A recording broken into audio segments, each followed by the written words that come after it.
Blah, blah, blah, blah, blah. Quantum Break is a game that encourages you to look around your environment and take in all the details. Remedy is also a studio who are rightly proud of their past work and aren't afraid of slipping a few references and Easter eggs into their games. To avoid taking away from your experience of the game, I'm going to avoid any major plot points, so let's take a spoiler-free look at some of the things Jack Joyce can find in Riverport. First off are the number of references to Alan Wake. The big one that everyone will have likely already seen is the lecture hall blackboard of Riverport University, covered in notes relating to Alan Wake. However, it's not just the students who are into it. Copies of Alan Wake books are scattered around in both the TV series and the game, and in Act 2 you can stumble across a copy of The Sudden Stop, the final Alex Casey novel that Alan wrote before he got writer's block. It's signed by Alan himself and dedicated to Emily Burke, who is Liam Burke's wife. Later on, when you make it to Will's workshop and see echoes of him through time, you'll notice that he's wearing a rather fetching Night Springs t-shirt, the same as the original Jack Joyce model. Talking of Night Springs, just before you cross the bridge, you'll come across a TV that, if you switch it on, plays a video of various people auditioning for the narrator of Night Springs. It has that classic Alan Wake slightly out of sync style to it. All ponies are made of butter. To be honest, I think they need a bit more practice.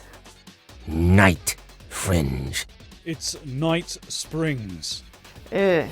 When you're wandering around the research buildings of Monarch, fans of Alan Wake will hear a woman stuck in the stutter singing a familiar song in slow motion.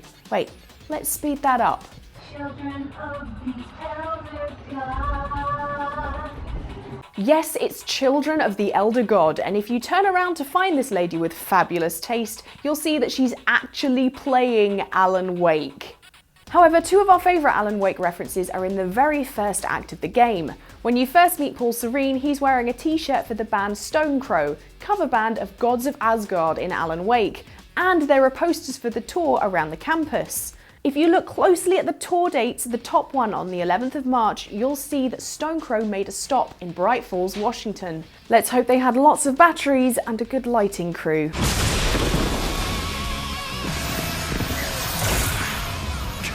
Damn. And the final one, likely the first one you'll stumble across, is when you chat with student Amy before you enter the physics building. Go into the tent next to her and you'll see a massive TV. Interact with it and a rather special video plays featuring the legend that is Sam Lake and Ilka Villi, aka Alan Wake. The word return is featured along with the line, "What lies beneath the surface." Wait, does this mean there's another Alan Wake game in the pipeline? Remedy fans who saw their Christmas video will now know what the hell they were up to. Better watch out. You better not cry. You better not pout. I'm telling you. But that's not the only place Sam has been snuck into the game. In one area, which I won't mention because spoilers, you can stumble across a poster with the band My Bleeding Clock, and who's that handsome fellow there with the long hair? Oh, it's Sam Lake, in a wig, doing the Max Payne face.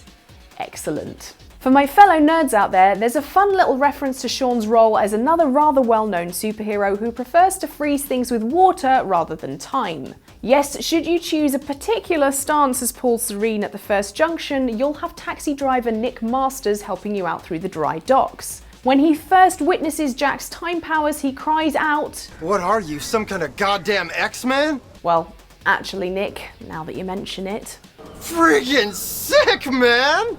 As you wander through Riverport, I encourage you to read every email you can find. This is not only for the extra background information for the main storyline, but for the little gems. My favourite being a series of emails which feature a particularly awful script by Bruce Livingstone called Time Knife. Sent to Dr. Sophia Amaral for science feedback, it features Bruce Savage, a scientist lady called Sophine, and Paul Marine. Wow, wonder who those characters were based off of. I've never laughed so much reading an email in a game, and later on Bruce reveals his Kickstarter trailer with the new name Time Stabber.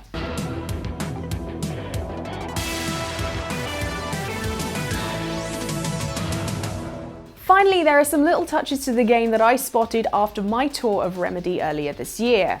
When wandering around the Monarch research facility, you'll stumble across a Monarch employee stumbling out of a room, with files flying everywhere, going, "Oh no, my TPS reports." Not only is this a nod to Mike Judge's Office Space, but this guy isn't just anyone. Those of you who watched our tour of Remedy Studios might recognise Greg Loudon, narrative designer for Quantum Break and repper of Vegemite. Can't stand the stuff myself, Greg, but you do you. Many of the team that worked in the game had their faces scanned and popped into the game, so you never know who you might be bumping into around Riverport.